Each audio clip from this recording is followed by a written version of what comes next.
juga satu sisi, kalau ada orang pernah berbuat baik dengan kita, itu nggak boleh kita lupakan kebaikannya.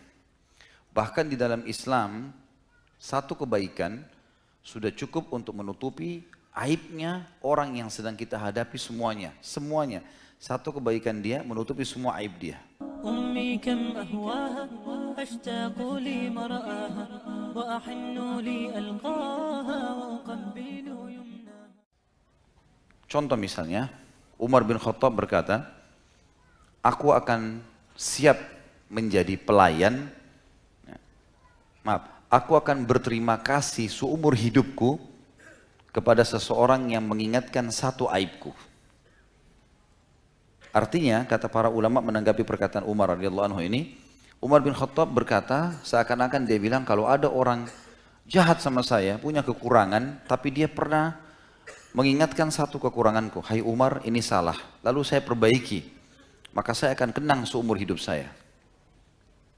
Ali bin Abi Thalib mengatakan radhiyallahu anhu, saya akan siap menjadi pelayan seumur hidupku bagi orang yang mengajarkan kepadaku satu huruf saja, sudah dianggap cukup untuk dia siap melayani orang itu seumur hidupnya. Dan banyak sekali kalimat-kalimat yang penuh dengan inspirasi seperti ini dari para salaf kita, dari para sahabat, dari para tabi'in, yang semuanya intinya menyuruh kita mengenang kebaikan orang. Dan itu memang bagian daripada agama. Bermula teman-teman sekalian dari orang tua kita, orang-orang yang terdekat. Gak boleh sama sekali kita lupakan jasanya. Keberadaan kita saja di muka bumi ini sudah ada gara-gara orang tua kita, sudah cukup untuk kita balas seumur hidup kita. Apalagi kalau dasarnya mereka kita dari kecil diurus, dirawat. Masih ingat bagaimana statementnya Hasan Basri pada saat ditanya, rahimahullah, seseorang datang mengurus ayahnya 20 tahun. Lalu kemudian dia bilang, apakah saya sudah membalas jasa ayah saya? Gara-gara setiap kali buang air besar, buang air kecil, saya tampung dengan tangan saya tanpa merasa jijik. Kata Hasan Basri, belum sama sekali. 20 tahun saya berbakti dengan dia, belum membalas jasanya. Tanpa rasa jijik, kencing, buang air besar, tampung dengan tangan saya dan saya bersihkan badannya, stroke diranjang. Kata Hasan Basri, belum sama sekali. Karena pada saat waktu kamu kecil, ayahmu mengurusmu dengan berharap kau jadi pemimpin. Sementara sekarang kau berharap ayahmu meninggal dan kapan kau berhenti bertugas. Beda dari sisi niatnya. Maka kita harus teman-teman sekalian tahu menilai. Kebaikan orang tua kita penting sekali. Bahkan Allah menggantungkan berterima kasih pada orang tua adalah berterima kasih juga pada Sang Pencipta Allah. Bukan berarti keburukan mereka menggugurkan kewajiban bakti kita. Walaupun mereka dalam keadaan kafir, mereka fasik sama. Begitu pula dengan kerabat terdekat, teman-teman, siapa saja. Bahkan Urwa bin Zubair rahimahullah berkata, kalau kau melihat satu kelebihan, satu kebaikan pada seseorang, maka amilu lahu khaira. Selalulah berprasangka orang ini orang baik. Wa in kana fi nadarin nasi rajulu su. Walaupun orang banyak memandang dia buruk, kamu sendiri buktikan. Kalau kamu buktikan ternyata orang itu menunjukkan kebaikan, sama kamu dia ramah, dia baik, dia membantu, dia menasihati yang baik, maka anggap dia baik. Selesai. Walaupun orang-orang anggap dia buruk, fa inna laha akhawat. Karena setiap perbuatan baik itu punya saudara-saudara kebaikan lain. Jadi bisa saja orang-orang cerita dia buruk mungkin karena orang belum mengenalnya. Seperti umumnya manusia banyak digoda oleh syaitan. Dia belum kenal seseorang, dia sibuk menceritakan tentang aib orang itu. Hanya karena dengar dari orang lain padahal dia belum kenal.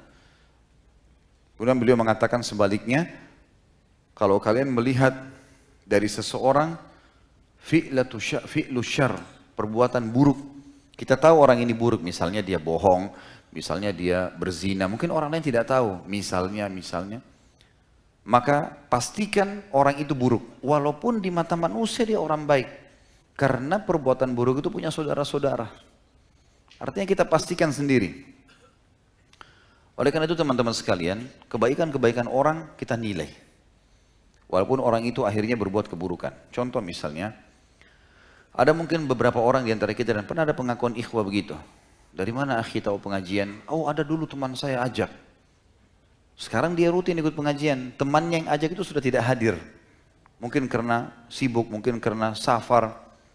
Lalu dia bilang, dulu ada teman saya yang ajak, tapi sekarang dia tidak pernah hadir. Ya akhi, biar tidak pernah hadir. Antum kenal agama dari dia, penyebabnya. Harus kita kenang kebaikan itu. Tahu kalau orang ini baik. Kita pernah masuk kantor kerja, seseorang bantu kita. Akhirnya masuklah kerja. Berjalannya waktu dia juga pegawai situ. Jabatan kita lebih tinggi. Tetap tidak boleh lupa jasanya orang. Dia ini yang berbuat baik sama kita. Gitu kan? Maka jangan sampai kita mengatakan, oh karena sekarang saya sudah atasan lalu kita sombong menghadapi orang lain. Begitu juga dengan orang yang banyak berjasa teman-teman, kayak suami istri. Akhwat kita di belakang sana bertakwa kepada Allah. Berapa banyak jasa suami yang sudah dilakukan. Ternaungnya dari panas dan dingin dengan rumah walaupun cuma kontrak. Berapa kali lapar kita dihilangkan, haus kita dihilangkan, kebutuhan hajat kamar mandi kita. Bayangkan kalau kita tidak ada suami misalnya. Yang selama ini mungkin banting tulang, mereka bekerja, berusaha.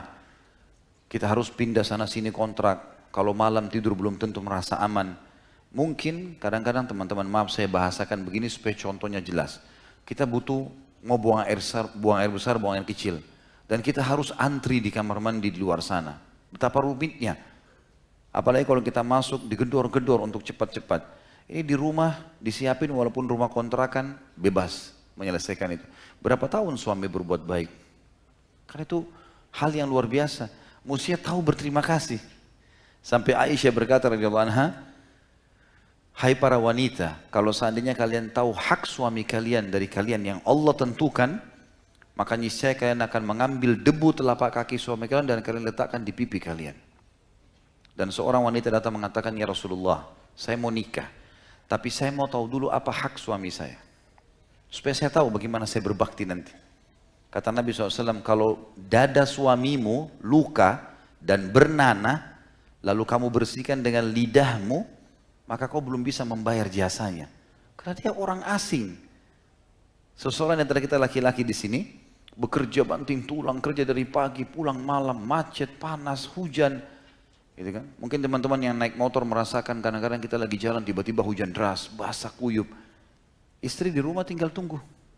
Kan gitu. Berarti ada pengorbanan yang luar biasa gitu kan. Baik, supaya adil saya juga kasih lawannya. Ya. Sama juga. Akhwat juga begitu. Ikhwat juga di sini begitu. Siapa kita teman-teman sekalian tidak kenal sebelumnya istri kita, berapa kali dia masakin kita masakan kesukaan kita.